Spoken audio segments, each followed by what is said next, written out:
Assalamualaikum warahmatullahi wabarakatuh. Selamat pagi, selamat siang, selamat sore teman-teman semua. Sebelumnya perkenalkan namaku Rian di sini sebagai tenter dari metodologi penelitian. Di sini saya akan jelaskan mengenai SNJ ujian akhir semester metodologi penelitian tahun 2023. Jadi untuk soal tahun lalu terdapat 6 soal dengan ada bacaannya. Mungkin langsung saja dibahas mengenai soalnya. Yang pertama tuh pertanyaannya, apa yang salah pada penulisan abstrak di atas? Perbaikilah dan tulis ulang sesuai dengan aturan penulisan penelitian. Lalu yang kedua, sebutkan variabel terikat, variabel bebas, dan variabel dari penelitian tersebut di atas. Rumuskan definisi operasional dari variabel bebasnya dan variabel terikatnya. Lalu yang ketiga, apa yang dimaksud dengan korelasi dan determinasi untuk sebuah alat ukur penelitian? Jelaskan formulasi nomenklatur atau simbol dan berikan contoh dan berapa nilainya sesuai dengan penelitian di atas dan interpretasikan. Lalu yang keempat, berdasarkan hasil analisis penelitian di atas, deskripsikan dalam bentuk grafik sederhana. Lalu yang kelima, pada daftar pustaka, gaya penulisan sitasi apa yang dipakai? Sebutkan urutan dan penjelasannya. Ubahlah gaya penulisan dengan metode Modern Language Association (MLA).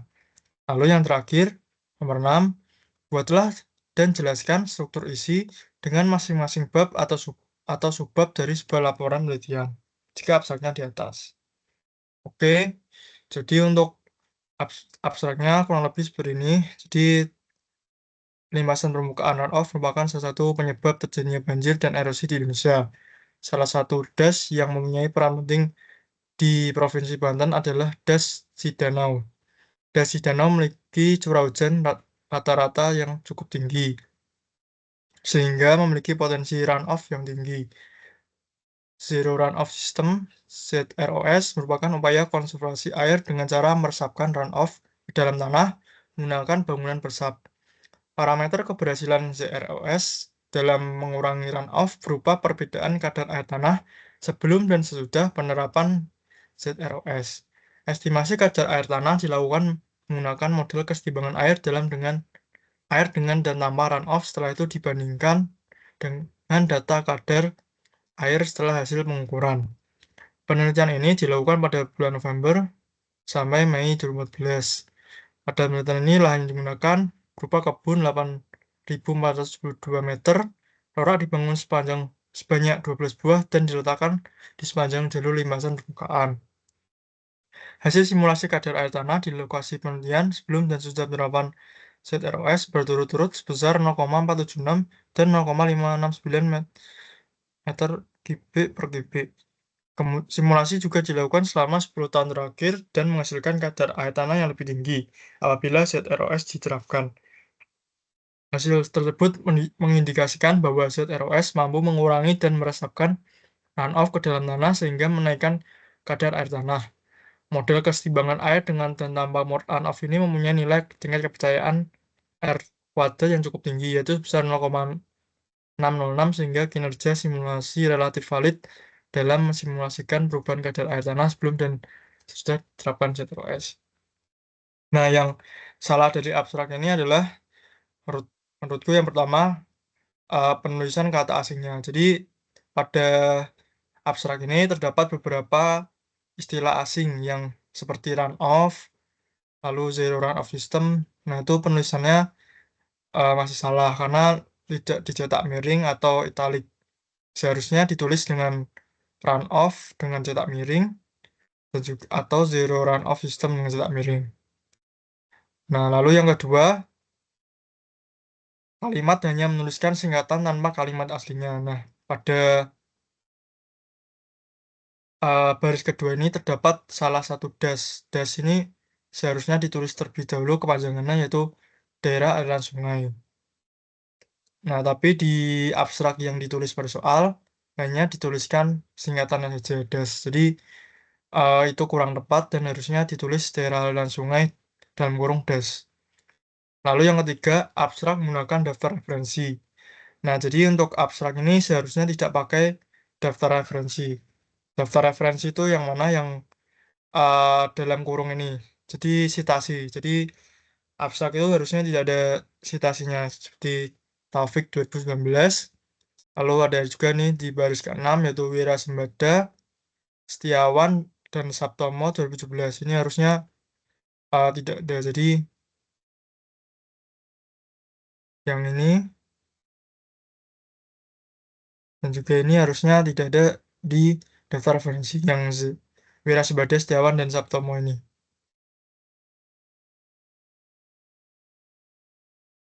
Nah, lalu selanjutnya eh, penulisan tingkat kepercayaan. Nah, ini harusnya tuh R kuadrat, bukan R2 ya. Ini biasanya muncul ketika kalian membuat trendline, lalu dimunculkan eh, formulanya, nanti muncul R kuadrat. Ini tingkat kepercayaan. Biasanya ditulisnya R kuadrat, bukan R2. Lalu sebenarnya ada juga yang salah, yaitu yang ini. Ini harusnya meter pangkat 3 per meter harusnya. Kadar air tanah meter kubik per meter harusnya. Lalu untuk membuktikan bahwa ini salahnya bagaimana, aku juga menemukan apa namanya abstrak aslinya dan penulisannya ju- seperti ini. Harusnya ada daerah aliran sungai, lalu zero run off system ini harusnya ditulis miring, lalu ini terdapat tulisan tingkat kepercayaan yang harusnya R kuadrat. Mungkin itu untuk nomor satu. Lalu kalian eh, tulis kembali dengan yang tulisan yang benar. Run off tidak miring, lalu ada daerah aliran sungai, dan sebagainya. Ini meter pangkat 3 per meter. Ini R kuadrat. Oke, selanjutnya untuk nomor 2, sebutkan variabel terikat dan variabel bebas dari penelitian tersebut. Rumuskan definisi operasional dari variabel bebas dan variabel terikatnya.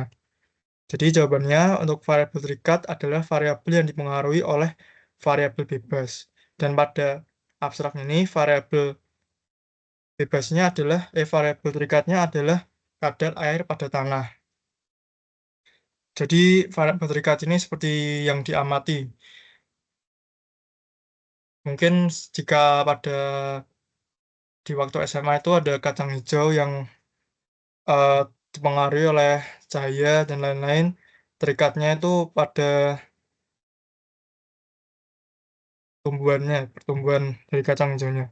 Lalu untuk variabel bebasnya itu variabel yang mempengaruhi atau yang menjadi sebab perubahan timbulnya variabel terikat. Nah, pada tersebut variabel bebasnya adalah penerapan ZROS atau Zero Runoff System. Jadi, akibat adanya penerapan ZROS atau Zero Runoff System ini, kadar airnya tuh bertambah dikarenakan penyerapan air tanahnya yang makin banyak, makin cepat, sehingga kadar airnya terpengaruh gitu, oleh adanya Zero Runoff System.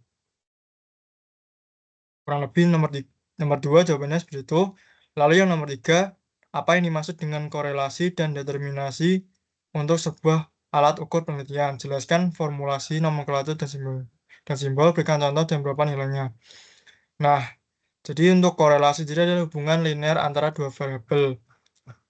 Jadi hubungan antara dua variabel, jika positif, berarti kedua variabel berubah ke arah yang sama. Jika korelasinya negatif, berarti variabelnya berlawanan. Jika nol, berarti tidak ada hubungan. Nah, biasanya korelasi ini dihubungkan dengan lambang R atau simbolnya R. Lalu untuk determinasi itu seberapa baik nilai suatu variabel yang diprediksi mengikuti hasil pengamatan. Koefisien determinasi digunakan untuk mengukur seberapa baik garis regresi yang dimiliki. Nah, biasanya itu dilambangkan dengan R kuadrat. Yang biasanya pada Excel itu di trendline-nya ada R kuadrat sama dengan 1 misal, atau sama dengan berapa. Jika jika 1 itu berarti hubungan antara dua variabelnya itu semakin baik gitu. Kalau di eh, abstrak ini diketahui jika tingkat kepercayaan atau determinasinya 0,606. Artinya ya sedikit mendekati satu, cukup tinggi, tap- tapi masih tapi untuk batasnya sendiri yaitu satu. Jadi 0,06 cukup hubungannya cukup kuat gitu. Bahwa hubungan antara penerapan ZROS dengan perubahan kadar air itu cukup kuat. Sedikit hubungannya 0,606 itu. Lalu yang nomor nomor selanjutnya, berdasarkan hasil analisis penelitian di atas, berikan dalam bentuk grafik sederhana. Nah, jadi untuk yang ini kurang lebih grafiknya seperti ini. Jadi di abstrak tersebut terdapat kata rorak. Rorak itu mungkin bangunan dari zero run off sistemnya. Ini dibangun 12 buah. Nah, artinya kan semakin banyak ininya zero run off system yang diterapkan, berarti semakin tinggi kan kadar airnya. Berarti kurang lebih grafiknya akan seperti ini, naik seperti ini. Semakin banyak jumlah rorak atau bangunan zero run off sistemnya, semakin tinggi pula kadar air pada tanahnya. Berarti semakin banyak rorak yang dibangun, semakin besar pula air yang diserap oleh tanah, sehingga kadar air tanah makin besar. Itu. Oke, lalu yang kelima, pada daftar pustaka, gaya penulisan citasi apa yang dipakai? Sebutkan urutan dan penjelasannya, ubahlah gaya penulisan dengan Modern Language Association (MLA). Untuk daftar pustakanya kurang lebih seperti ini.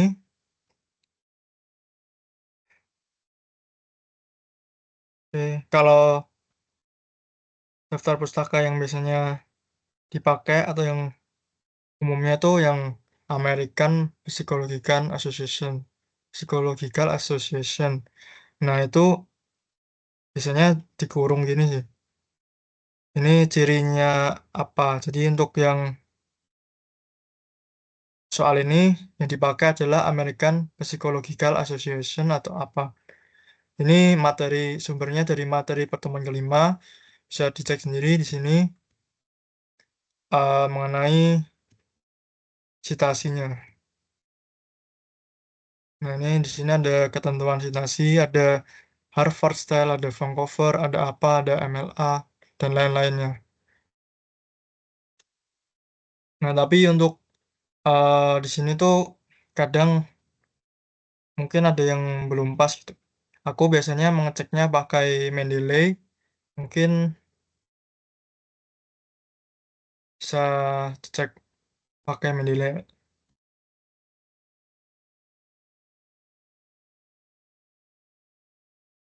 Ini contohnya eh, pakai Mendeley. Jadi kalian download dulu tapi terus lalu login. Nah, ini eh, misal kalian mau masukin ini apa sih? Salah satu jurnal untuk mengecek bagaimana penulisan citasinya. Ini ada banyak, misal nih. Ini aku setting ke Modern Language Association. Nah, nanti kalian masukin aja citationnya, lalu ini kan di paragraf ya biasanya. Lalu kalian masukkan daftar pustakanya. Nah, ini bibliografi. Nah, nanti yes, secara otomatis bakal muncul daftar pustaka untuk penulisan Modern Language Association. Kurang lebih seperti ini. Untuk MLA sendiri sepertinya eh, tahunnya itu berada di belakang gitu. Jadi habis nama penulis langsung ke eh, judul jurnalnya gitu. Kalau di sini tuh ya jadi dari penulisan nama langsung ke judul jurnalnya dan lain-lainnya, baru tahun, halaman, lalu link TOI-nya. Jadi nama penulisnya baru, lalu biasanya tuh kayak jurnal apa gitu, lalu volume berapa, tahun, halaman, lalu baru DOI-nya. Kalau yang apa itu biasanya tahun, nama penulis, tahun, lalu judul jurnalnya, lalu jurnal apa gitu biasanya, terus baru ada link DOI-nya gitu. Mungkin bisa dicoba-coba sendiri menggunakan Mendeley. Lalu yang terakhir, soal terakhir, buatlah dan jelaskanlah struktur isi dengan masing-masing subbab.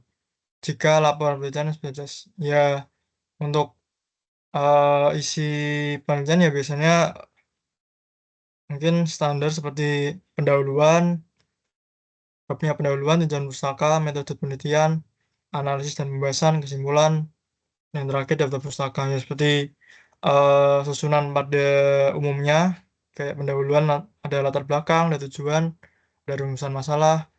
Lalu tinjauan pustaka itu biasanya isinya kayak yang mau dibahas di ininya, landasan teorinya gitu. Landasan teori buat dianalisisnya, lalu ada metode penelitian dipakai apa, lalu ada analisis dan pembahasan, kayak perhitungan-perhitungannya biasanya. Lalu yang terakhir kesimpulan dan daftar pustaka.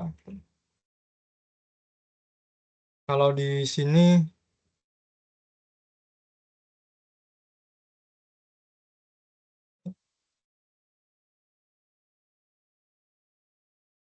kalau di sini tuh ya sama sih pendahuluan dan lain-lain.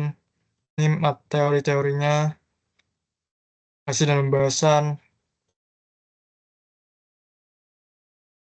lalu kesimpulan daftar pustaka ya sama sih kayak yang ini. Kurang lebihnya seperti ini. Oke, mungkin sekian eh, pembahasan mengenai SNJ UAS, metode penelitian. Apabila ada kesalahan, mohon maaf. Assalamualaikum warahmatullahi wabarakatuh.